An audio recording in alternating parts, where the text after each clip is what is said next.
You're listening to Jenna Queeries on 100.5 FM, CFRO, Vancouver's Cooperative Radio, and joining us now are two folks from the Under the Table Poetry Collective. Go ahead and introduce yourselves and let us know your pronouns and tell us about this event that's coming up. I'm Frankie. I use they, them pronouns. My name's Divya, and I use any pronouns.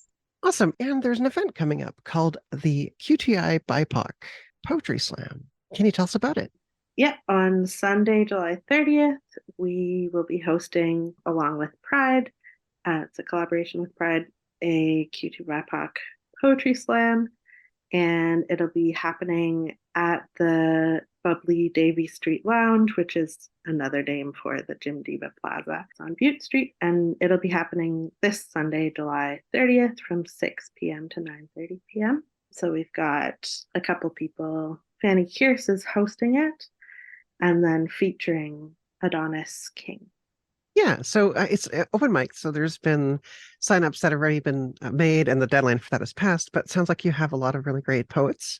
Yeah, I'm definitely excited to see what people have to share. I see some familiar names and some new ones, so I think that's exciting. Yeah, and it's also an event that's very disability aware, very COVID aware, and I'm wondering if you could talk about that. Yeah, definitely. At all of our events, we make a substantial and informed effort to increase our accessibility and inclusivity as much as we're able to.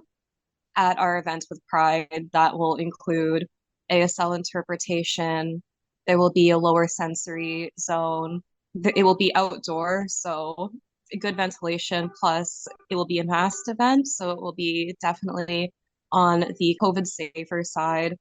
There will be like a small optional zone. It kind of feels like the tables have turned a little bit, having like a small like masked area, whereas in this case, masks are required except for a small zone. Because, yeah, I think we want to really work on normalizing COVID safety at events, especially events that are queer and BIPOC. The fact that it's like meaningfully intersectional is really important to us. Yeah, it does seem like a lot of Pride events, even outdoor ones, don't have the most COVID awareness. I know there was an event right about this time last year where I caught COVID at an outdoor Pride event. It's the only one I went to. And I was Yeah, like, damn it. And my voice was trashed and my body was trashed. So, yes, definitely a good idea, I think. It sucks to get sick the week before Pride, right? yeah. I feel like a lot of people, like, because it's so hard to access accurate and up-to-date information about COVID, a lot of people don't necessarily know that just because it's outdoors doesn't mean it's risk-free, and that, Yeah. yeah, it is still helpful to mask, even Yeah. if it's outdoors. And you folks run some other events too, right? Yeah, so we have a monthly open mic series, and it happens on the first Tuesday of each month.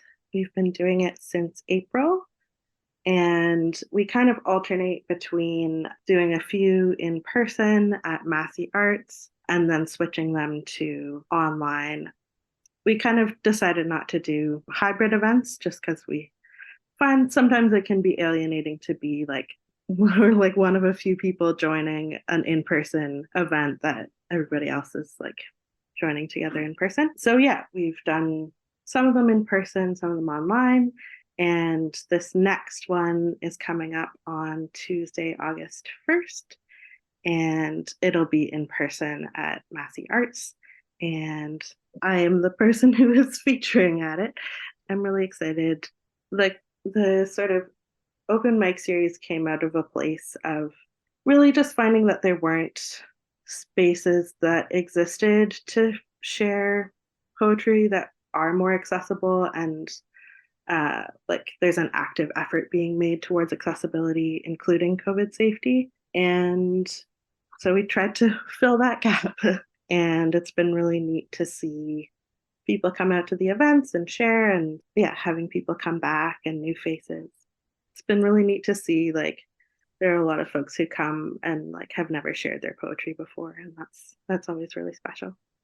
I think another special moment, in my opinion, is like when people, just like typical after the show, like, thanks for putting this on, but like people are specifically thanking us regarding the accessibility. And like, I wish it was something that like wasn't so out of the ordinary that it warranted a Yeah. thank you, that like that people's needs are met on like a pretty basic level. Like it shouldn't have to warrant a thank you, but I guess like that's something that sticks out to me.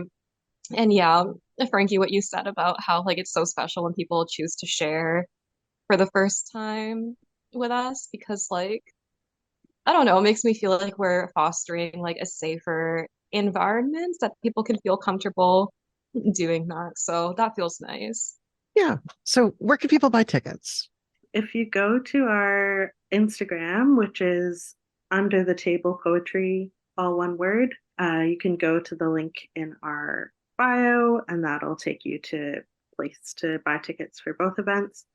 You can also search Vancouver Pride Poetry Slam, and the first thing that'll come up will be our event. And same thing goes for Under the Table Open Mic. If you want to find that event, there will be an Eventbrite, and that's where you get your tickets. And also, it might be worth mentioning that our usual or reoccurring Tuesday events, those ones are free. It's just registration. Yeah, it's really good to see no barriers. Yeah. Yeah, thankfully, like Massey has been really supportive in helping us foster that space and helping us decrease common barriers. So we're definitely grateful for the ways that they've supported us. We have been partnering with Kickstart Disability Arts and Culture, and they've helped us fund the events, including support with securing ASL interpretation, which has been really wonderful. So yeah, it's been a good journey so far. Well, awesome. Thanks so much. Thanks for Yeah, having us thank on. you.